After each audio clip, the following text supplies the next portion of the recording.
A good night of Shabbos, everyone. Of Shabbos, Parshas Vayakheil, Shabbos Shekalim. It's a special Shabbos, and in fact, it's a special time that we're living in. There's special things that are going on in the world. And I want to step outside the Parsha and just share some thoughts about what's going on in the Ukraine and what's going on with the Jewish community in the Ukraine, and perhaps some very practical things that we can engage in. The Gemara tells a story that Rabbi Yossi once went into one of the Churvas Yerushalayim, in the destroyed places of Jerusalem. Eliyahu Navi waited outside until he finished davening, and he came out, and Eliyahu Navi said to him, "What did you hear inside of this churv, inside of this destroyed place, when you were davening?"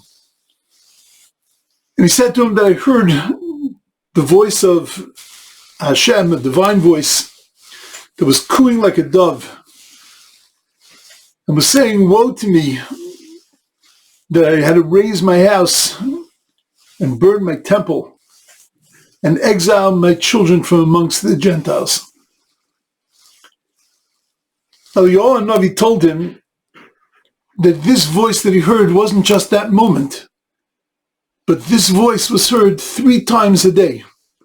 That HaKadosh Baruch Hu cries over his people, and over the pain of his people, and over the exile, over the galus of his people. He cries 3 times every day.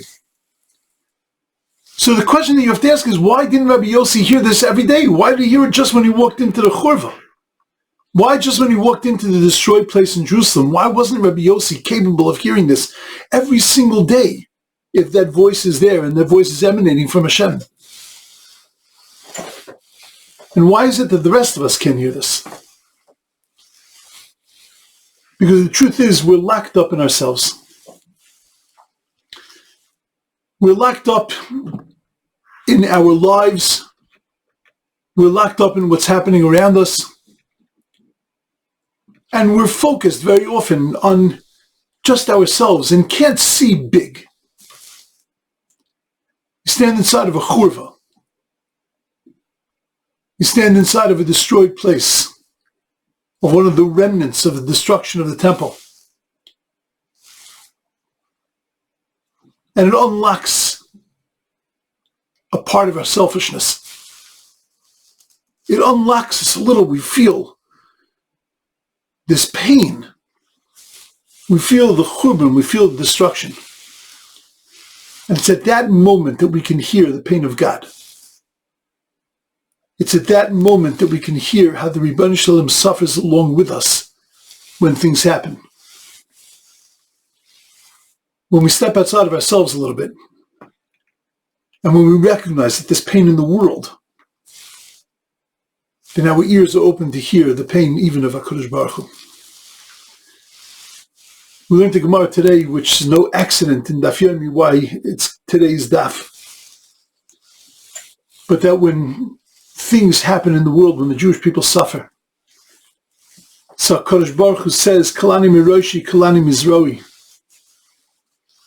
My head hurts, my arm hurts. And the point of the Gemara that HaKadosh Baruch Hu suffers along with us, he carries the pain with us. But the question that you have to ask on the Gemara is, why does it say both things, kalani miroshi, kalani mizroi, that my head hurts, my arm hurts, my hand hurts? Why not just say that it's heavy for me, I'm in pain? Oy li! Woe is to me. Why does God express it in Kalani Miroshi, Kalani Mizroi? Because he mentions both the Rosh, both the head, and both the Zroa, both the hand. Because when we suffer both in the guf, both in the body, and in the neshama, and in the soul. And when God suffers along with us, so then God is bearing the pain, not only of our physical exile, but bearing the pain of our spiritual exile. Kalani Meroshi, Kalani Mizroi. And that means that when we try to fix the problems of our gullus, we try to fix the problems of the gullus within the gullus, of when we're exiled within the exile, So then the proper way to fix it is both by Zroi and Roshi. Is both by physical terms and in spiritual terms. And Esther taught us this. When the realization was that Esther needed to go to the king, that the Jews were in incredible danger. They were about to be wiped off and obliterated from the face of the earth. That Haman's desire was laharag lashmid ulabed, was to get rid of them and obliterate them. So Esther turns to Mordechai and says, if we're going to make this happen, I'll do my part. I'm going to go to the king. But lech knos kol haYehudim, go gather all the Jews together. Vitzumu alai, and let them fast with me. Let them fast for me as I go in to speak to the king. Lech knos kol haYehudim, go get them together. Because as Haman said to Achashverosh, you have an am mefozer and meforad bein ha'amim, you have a nation that is spread out amongst all of your other nations. And the classic way of understanding that is that we were dispersed amongst the people, and therefore we were a bad influence as far as Haman was concerned, because we were lazy, we took off so many days, we had Shabbos and holidays, and we weren't working, and we didn't eat with them, and we didn't drink with them, and we lived separate from them. But our Rabbi said that what he was saying is, Am Mefozer and Meforah, there's a nation that is split apart, it's broken. And now is the time to get them, because they're not together. Esther realizes this, and she says, Lech knos kol Yehudim, go get them together. Let them put their acts together. Let them get along with each other. Let them draw together as one. Let them become one body. And then, Tzomu alai. Let them fast for me. Let them daven. Let them pray. Because there has to be both things. There has to be the physical and there has to be the spiritual. We have to counteract the dangers that we live in, both in a physical way and a spiritual way. And that's what God teaches us when he cries out, when he sees us in exile, when he cries out, when he sees us in pain and suffering. Kalani miroishi, kalani mizroi. I'm carrying their spiritual burden and I'm carrying their physical burden. Rabbi said what's happening in the Ukraine is a dangerous thing. But for us Yidden, for us Jews, it's doubly dangerous. There's a great worry that the 50 to 100,000 Jews in the Ukraine could be adversely affected by the larger events. And affected because they're Jewish, affected because we have historically always been the scapegoat. There's been tremendous efforts in trying to move communities. And there are whole, functioning, beautiful, Talmudic communities. There's been a lot of movement, a lot of effort to try to be able to move them. And to put them in other places, in other countries, move them inland, so to speak, in places which seem to be less dangerous.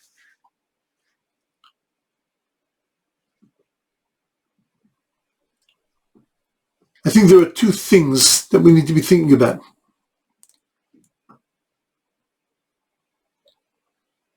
There are two ways that we need to be thinking about how we can help Achenu Kol Beis Yisrael. One of them is physical and one of them is spiritual. Kalani Miroshi, Kalani Mizrahi. That HaKadosh Baruch Hu sees the physical suffering, he sees the spiritual suffering, and therefore we need to help both the physical and the spiritual. There are tzedakah organizations, the Aguda, the OU, other organizations that are collecting money. Money to be able to support the Jewish community in this time. to be able to hire security for those that can't leave, to be able to help to resettle people, to move them out, if not just temporarily. I was on a phone call last night of Rabbanim. The amount of money is staggering that's needed to be able to help this community. And that's the first way, the first thing that we can do, the first reaction we need to have is, how can I help physically? It's by donating to any one of these organizations. One of the Gedolei America, Rav Dishon, somebody asked the question, a Chashuv Rav asked the question, we see so many things coming in on the email, this organization, that organization, how do we know what's true? Rav Dishon said, in a time like this, you have to assume that they're all true. That everybody's there, everybody's trying to help. But like I mentioned, there are major organizations. Stay with the major organizations. You know where the money's going. You know it's going to the people. You know it's being used in order to be able to do something tachlistic. It's a time to act. But it's not just Kalani Mizrahi. It's Kalani Miroshi. That we also have to act in a spiritual way. And Rabbi say it's a time for davening. It's a time to hunker down, and when we daven, to be thinking of Achinu called Beis Yisrael. To be thinking of our brothers and sisters. We have to think in big terms. We have to think of the world. But in specific terms, we have to worry about our Jewish communities that are in danger. And that always, when huge things go on in the world, the Jews are connected to them. And we need siyata d'shmaya, heavenly help, to restore some form of peace to the world and some peace to our brothers and sisters. There's always a call for davening. People are always saying, whenever there's a tzara, daven. We need to respond to that call.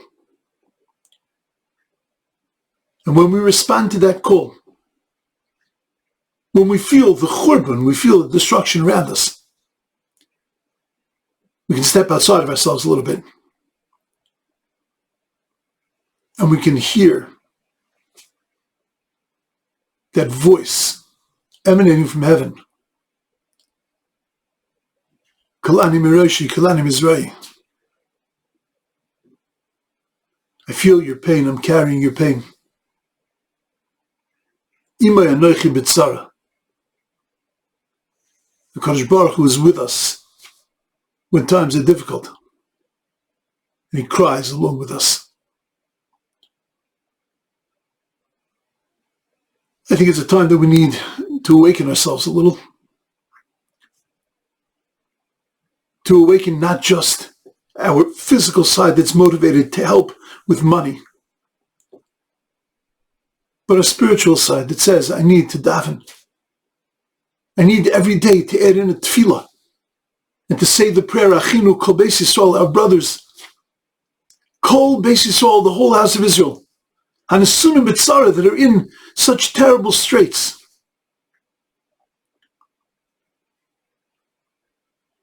We need to awaken that part of us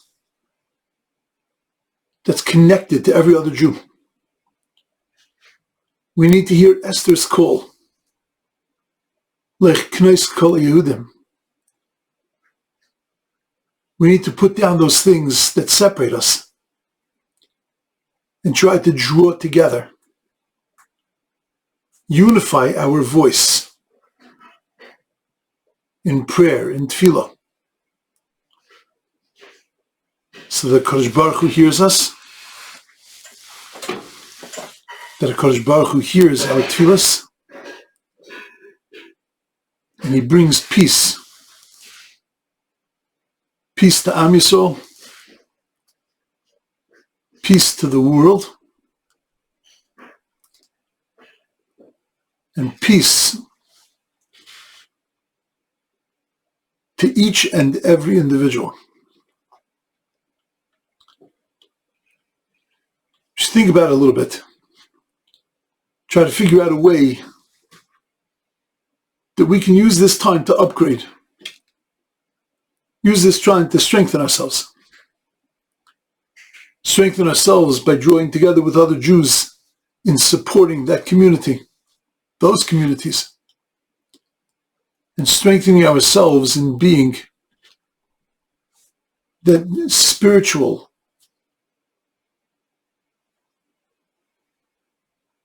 power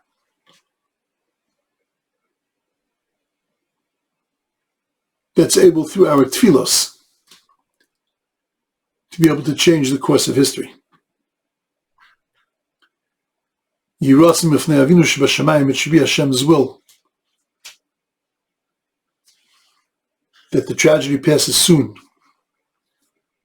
the danger passes quickly, and that peace is restored to our world. Everyone should have a beautiful, wonderful, amazing Shabbos.